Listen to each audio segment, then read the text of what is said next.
숫자로 보는 오늘의 뉴스입니다. 새해 들어서도 고용 상황은 별로 나아지질 않고 있습니다. 올해 1월 실업자가 102만 명, 5개월 만에 다시 100만 명을 넘어선 거고 1월만 놓고 보면 8년 만에 최대치입니다. 체감 실업률도 11.8%로 1월 기준으로 가장 높았습니다. 제조업을 중심으로 고용이 늘면서 취업자 증가폭은 30만 명대로 회복했지만 그나마도 지난해 초가 조선업 구조조정으로 최악이었다는 점을 감안하면 반사 효과 정도로 보입니다. 더구나 한국 GM의 군산 공장 폐쇄를 고려하면 앞으로가 더 큰 문제인데요. GM은 정말 한국 시장에서 철수를 할까요? 선원빛 기자가 알아봤습니다.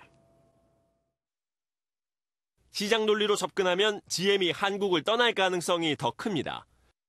일단 높은 노동 비용과 낮은 생산성이 이유로 꼽힙니다.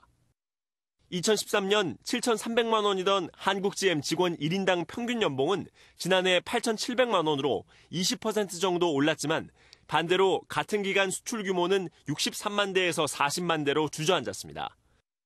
GM이 내수 규모가 큰 미국과 중국, 그리고 전기차나 자율주행차 시장에 투자를 늘리고 있는 점 또한 철수 가능성을 높이고 있습니다.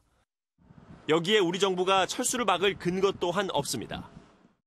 미국 GM에서 철수를 결정할 가능성은 높다고 생각이 됩니다. 왜냐하면 한국 GM의 경우에는 특별한 연구 및 개발 기지로서의 역량을 갖추고 있다고 보긴 어렵고 또한 비용 조건이 좋은 편이 아니면서 우리나라 국내 시장이 넓지가 않기 때문에 하지만 당장 철수는 없을 것이란 전망도 나옵니다. 정부가 GM에 자금을 지원하면 GM은 한국에 남을 가능성이 큽니다. 당장 철수하면 한국 GM에 대출해준 수조 원대의 대출금 회수에도 문제가 생깁니다. 한국 GM 역시 완전 철수는 없다는 입장입니다.